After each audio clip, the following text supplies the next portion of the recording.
বন্ধুরা, আমার সিপিডিয়া চ্যানেলের পক্ষ থেকে সকল দর্শককে জানাই আন্তরিক প্রীতি ও শুভেচ্ছা। বন্ধুরা, আপনাদের মধ্যে অনেকেই সিলিপ, বিলিপ এবং এমলিপ সবেমাত্র কমপ্লিট করে চাকরির পরীক্ষার জন্য প্রস্তুতি নিচ্ছেন। তাই যে বন্ধুরা আমার লাইব্রেরি সায়েন্সের কোর্স সমাপ্ত করে চাকরির প্রিপারেশন নিচ্ছেন, তাদের জন্য আমি তৈরি করেছি আমার এই ভিডিও। বন্ধুরা যাতে করে বুঝতে পারেন যে কী ধরনের প্রশ্ন আসে এবং কতটুকু লিখতে হয় পরীক্ষার খাতায়। তাই আজকে আমার প্রথম প্রশ্ন হলো, গ্রন্থাগারের কাজকে কয়টি ভাগে ভাগ করা যায় ও কী কী? উত্তরটি হবে, গ্রন্থাগারের কাজকে সাধারণত 6টি ভাগে ভাগ করা যায়। যেমন অ্যাকুইজিশন ডিপার্টমেন্ট। এই অ্যাকুইজিশন ডিপার্টমেন্টের বাংলা হলো অধিগ্রহণ বিভাগ। এই বিভাগে দেখানো হয় যে ক্যাটালগ ক্লাসিফিকেশন করা আছে কিনা। তারপরে হচ্ছে টেকনিক্যাল ডিপার্টমেন্ট। এটি হচ্ছে প্রযুক্তি বিভাগ, অর্থাৎ এখানে দেখানো হয় গ্রন্থাগারের কোন ধরনের লাইব্রেরি সফটওয়্যার ব্যবহার করা হচ্ছে বা কোন সফটওয়্যারের মাধ্যমে সার্ভিস দেওয়া হচ্ছে পাঠকদের। এবার হলো স্টক ডিভিশন। স্টক ডিভিশনে দেখানো হয় স্টক বিভাগ, অর্থাৎ বুক, জার্নাল, ম্যাগাজিন, নিউজপেপারগুলিকে কিভাবে স্টক করা হচ্ছে এই বিষয়টি এই স্টক ডিভিশন দেখে। তারপরে হচ্ছে সার্ভিস ডিভিশন। সার্ভিস ডিভিশন হচ্ছে সেবা বিভাগ, অর্থাৎ কি কি পরিষেবা দেওয়া হচ্ছে পাঠকদের, যেমন reference service, রিপ্রোগ্রাফিক service, internet browsing service. অনেক ধরনের পরিষেবা পাঠকদের সাধারণত দেওয়া হয় গ্রন্থাগারগুলিতে। তারপরে হচ্ছে অ্যাডমিনিস্ট্রেটিভ ডিভিশন। অ্যাডমিনিস্ট্রেটিভ ডিভিশন মানেটা হচ্ছে প্রশাসনিক বিভাগ। এই প্রশাসনিক বিভাগে দেখানো হয় গ্রন্থাগারের যে নিয়মাবলী পাঠকরা কিভাবে পালন করবেন, সেই সব বিষয় অ্যাডমিনিস্ট্রেটিভ ডিভিশনে সাধারণত দেখানো হয়ে থাকে। তারপরে হচ্ছে প্রিজার্ভেশন ডিভিশন।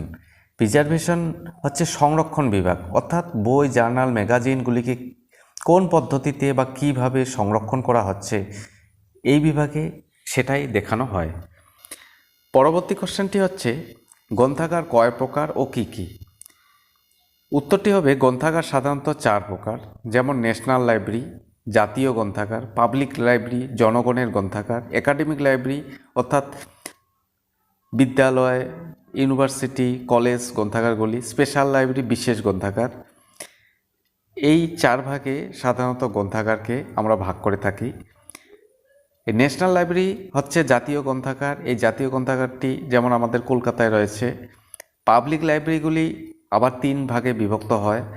পাবলিক লাইব্রেরিগুলি সাধারণত গ্রামগঞ্জে যেগুলো গড়ে ওঠে সেগুলি হলো রুরাল লাইব্রেরি বা ভিলেজ গ্রন্থাগার বা পাঠাগার হিসেবে পরিচিত। তারপরে হচ্ছে টাউন লাইব্রেরি বা শহর গ্রন্থাগার হিসেবে পরিচিত। তারপরে হচ্ছে ডিস্ট্রিক্ট লাইব্রেরি অর্থাৎ জেলা গ্রন্থাগার হিসেবে পরিচিত।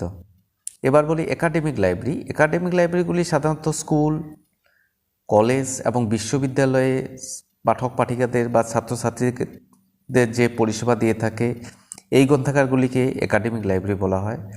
আর তারপরে হচ্ছে স্পেশাল লাইব্রেরি। স্পেশাল লাইব্রেরি অর্থাৎ বিশেষ ধরনের পাঠককে যে পরিষেবা দেওয়া হয়, যে গ্রন্থাগারগুলি দেয় সেটি হলো স্পেশাল লাইব্রেরি।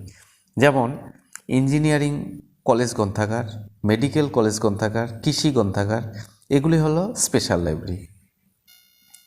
তার পরবর্তী কোশ্চেনটি হলো, গ্রন্থাগারের অস্তিত্ব পরীক্ষা কী? উত্তরটি হবে, গ্রন্থগুলি যথাস্থানে আছে কিনা বা গ্রন্থগুলি সঠিক সংখ্যায় আছে কিনা সেটি নির্ণয় করাকেই গ্রন্থাগারের অস্তিত্ব পরীক্ষা বলা হয়। এই গ্রন্থাগারের অস্তিত্ব পরীক্ষা সাধারণত প্রত্যেক বছর করা হয়ে থাকে, অর্থাৎ 1 বছরে কোন কোন গ্রন্থগুলি মিসিং হলো সেসব বিষয়কে সংখ্যায় এবং সঠিক স্থানে আছে কিনা সেসব লক্ষ্য রাখার জন্যই এই গ্রন্থাগারের অস্তিত্ব পরীক্ষা সাধারণত করা হয়ে থাকে গ্রন্থাগারগুলিতে। এটি হলো গ্রন্থাগারের অস্তিত্ব পরীক্ষা। তারপরে হচ্ছে রেফারেন্স লাইব্রেরিয়ান কাকে বলে? এর উত্তরটি হবে গ্রন্থাগারে রেফারেন্স বিভাগের কাজকর্ম যে গ্রন্থাগারিক দেখাশোনা করেন এবং রেফারেন্স বিভাগের দায়িত্বে থাকেন যে গ্রন্থাগারিক তাকেই রেফারেন্স লাইব্রেরিয়ান বলে। অর্থাৎ রেফারেন্স বিভাগে যে গ্রন্থাগারিক কাজ করেন এবং দায়িত্বে থাকেন সেই গ্রন্থাগারিককেই রেফারেন্স লাইব্রেরিয়ান বলা হয়ে থাকে। তো বন্ধুরা, thank you for watching my video. Thank you.